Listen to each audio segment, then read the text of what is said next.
Hey guys, Larry Kotch here from The Brains. Another video, another day. Today we're looking at B2B businesses on the smaller end, how you small B2B businesses can generate leads and grow your companies really effectively. And in today's video, I'm going to give you my 5 top tips as a digital ads person on how you can do just that and what you can do to implement from the next day. So as ever guys, if you like this content, make sure to subscribe and you'll keep getting all of my future videos on lead generation and marketing automation. And make sure you press the like button, as I do a lot of research on these videos and it would be really appreciated, and also helps the overlords at YouTube signal that this is a good video and they promote it to other people, so we all win.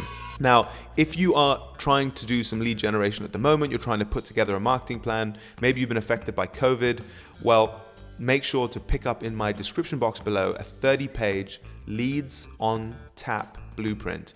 And this is something that I've developed at The Brains over the last 5 years, and we use it on our campaigns and on everyone else. And it's an end-to-end way of having a hands-free, unlimited, high-quality lead generation system. So if that sounds potentially interesting, make sure to give that a read. Now, let's get into it. What is our tip number 1?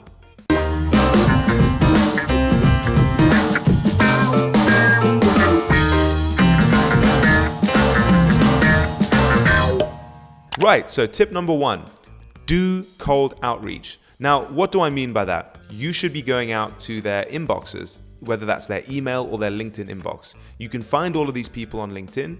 You can search for them. I've done other videos on how to do the right search criteria on LinkedIn. I've done other videos on how you can use a LinkedIn bot, and I've done other videos on how you can set up your own cold email marketing system.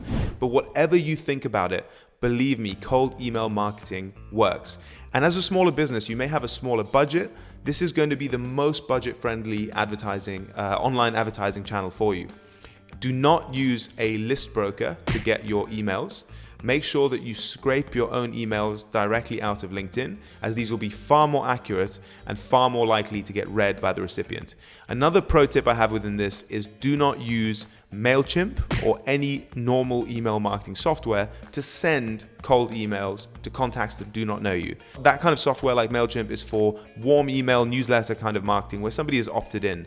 If you want to go out cold, remember, you're totally in your rights to do that under GDPR and data protection laws across the world. It's totally fine to do that, with the exception maybe of the Middle East. It's a B2B approach, so as long as you use the right software, it's going to get read.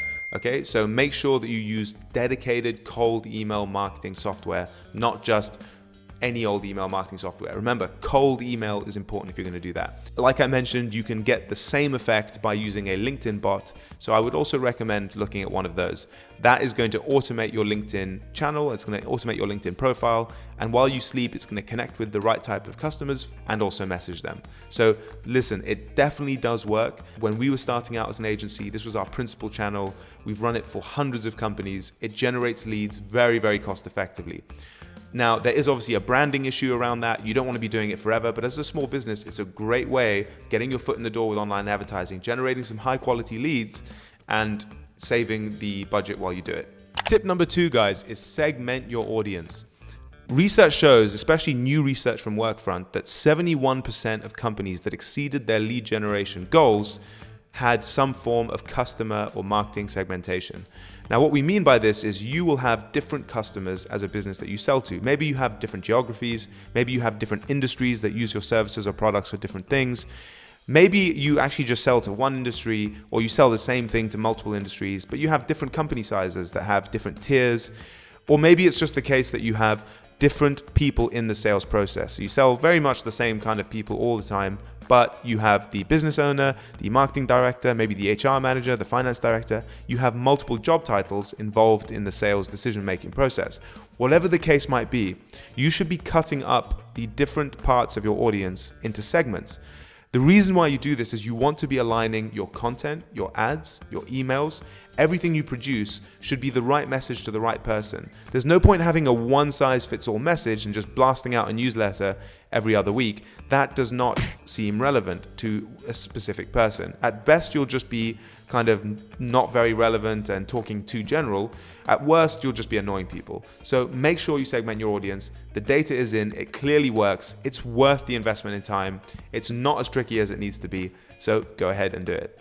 My third tip for you is marketing automation. Now, if you followed tip number 2 and you've segmented your audience, you can actually have everyone that enters your database get personalized email based on their segment. So if they were in the forestry industry, they get information about your case studies in forestry. If they were in the infrastructure industry, then they get case studies about that. You see, by having marketing automation, you can automate all of your follow-up communications with everyone. You don't need to think about newsletters or anything like that.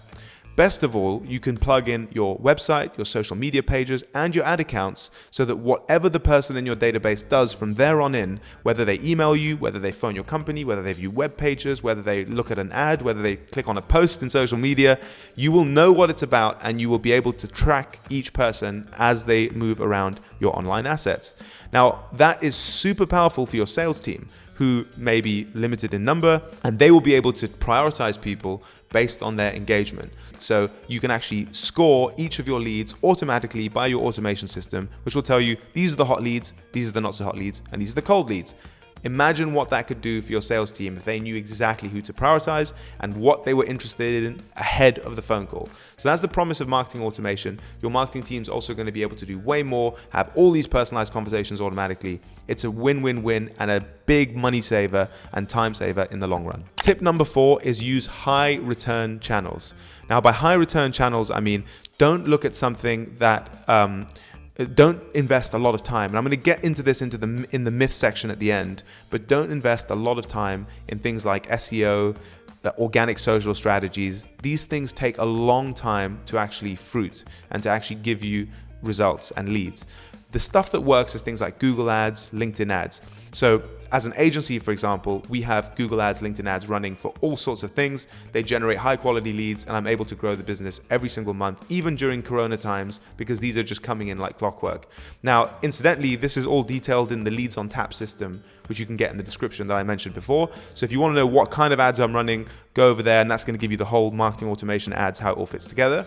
The point is, you should not be engaging in long-term activities. Even if you look at this video now, I mean, it takes a long time for me to research and make these videos. It's not something that I would encourage all business owners to do if they don't have that steady stream of inbound leads to close and grow their business. It makes much more sense for you to spend the time nailing that problem right, having an abundance of leads, and then saying, okay, I need to get my content right. And as a long-term strategy, content, SEO, all of that will work. It's just, I see it as lower down on the priorities if you haven't done all the other tips that I just mentioned now. So make sure you focus on those ad channels like Google ads and LinkedIn ads that can deliver leads that week, that month, and help your business and sales team grow. And if you combine it with the marketing automation, you're going to get the best value out of those leads because you're going to be communicating with them until they're ready to buy without you having to remember to do it. And my final tip, guys, is quite an obvious one, a bit of a blunt one, and it is spend more money on marketing. The stats are in 70, so it was about 6 to 8% is what the average business, as measured by the US Small Business Bureau, what the average established company was spending on their marketing. So these are established, they've got some awareness, they've had clients for years and years and years. These are like companies that have more than 10 years experience, usually on the larger side of the SME spectrum, like 100 kind of staff. They reckon that as a smaller business, that you actually need to be spending around double this. And we see that as generally about true. So you want to have as a benchmark about 10 to 20% of your revenues is spent on marketing. This way, if you're spending it on high return lead generation, like I was talking about, if you have automation, if you have a good website, you'll be able to get enough business in each month to keep the lights going and growing every single month without having to worry about where your next lead's coming from. Now, you might say to me, Larry, that sounds very good, but I don't have 10 to 20% of my revenue that I can spend on marketing. I'm barely keeping the lights on as it is. Well, unfortunately, that actually means that you have problems with the delivery. So if you're a marketing person or you're a business owner and you can't put aside at least 10% of your revenues on marketing for the next month, well, then there may be something with the actual operation itself isn't delivering as much value or isn't delivering enough for you to actually have a sustainable company. Because if you don't have 10%, the stats are that it's very difficult to get to becoming a big company without spending that sort of money. So definitely, I'll link to that article as well by the US Small Business Bureau, but definitely if you're not spending that sort of money, make sure that you are from now on. All right, guys, that's everything. If you like this video, as ever, give it a like, give it a subscribe, comment down below. Did I get enough of these tips right? Do you have other tips that you would put instead? Or have I just missed the plot completely? Whatever you think, go in the comments down below and tell me, are these tips useful or not? Take care and see you for the next video.